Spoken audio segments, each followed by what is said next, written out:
ಯಾಕೋ ಪೈಲ್ವಾನ್ ಲೋ ಯಾವಾಗಲೂ ರೇಡಿಯೋ ತರ ವಟ ವಟ ಅಂತಿರ್ತಿದ್ದೆ, ಇವಾಗ ಏನಾಯ್ತು ಟುಸ್ ಹೊಡಿತಾ ಇದ್ಯಾ?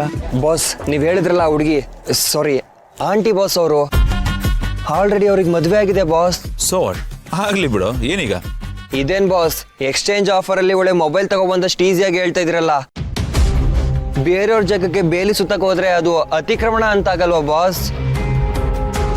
ಮದ್ವೆ ಆಗಿರೋರ್ಗೆ ಲೈನ್ ಹಾಕಿದ್ರೆ ಎಕ್ಸ್ಟ್ರಾ ಮೆರಿಟಲ್ ಅಫೇರ್ ಅಂತ ಈ ಸೋಕಾಲ್ ಸಮಾಜ ಸ್ಟಿಕ್ಕರ್ ಅನ್ಸ್ಬಿಡಲ್ವಾ ಬಾಸ್? ಬೇಸಿಕಲಿ ಇದೆಲ್ಲ ತಪ್ಪು ಅಲ್ವಾ ಬಾಸ್? ಪಾಪ ಅವಳು ಗಂಡ ಅನಿಸ್ಕೊಂಡವನು ಏನ್ ಅನ್ಕೊಳಲ್ಲ ಬಾಸ್. ಬೇರೆಯವ್ರ ಹೊಟ್ಟೆ ಮೇಲೆ ಹೊಡೆದು ನಮ್ಮ ಹೊಟ್ಟೆ ತುಂಬಿಸ್ಕೋಬೇಕು ಅಂತ ಅಂದ್ರೆ ಅದ್ ಹೆಂಗಾಗುತ್ತೆ ಬಾಸ್? ಅದು ಅಜೀರ್ಣ ಆಗ್ಬಿಡಲ್ವಾ ಬಾಸ್? ಉಲ್ಟಾ ಹೊಡಿಯಲ್ವಾ ಬಾಸ್? ನನ್ಗೆ ಯಾಕೋ ಇದೆಲ್ಲ ಸರಿ ಅನಿಸ್ತಲ್ಲ ಬಾಸ್. ನೆನ್ಸ್ಕೊಂಡ್ರೆ ತುಂಬಾ ಕೆಟ್ಟದಾಗ ಫೀಲ್ ಆಗ್ತದೆ ಬಾಸ್. ಏ ತಲೆ ಕೆಡ್ಸ್ಕೋಬೇಡ, ಅವಳು ಗಂಡ ಏನು ಅನ್ನಲ್ಲ.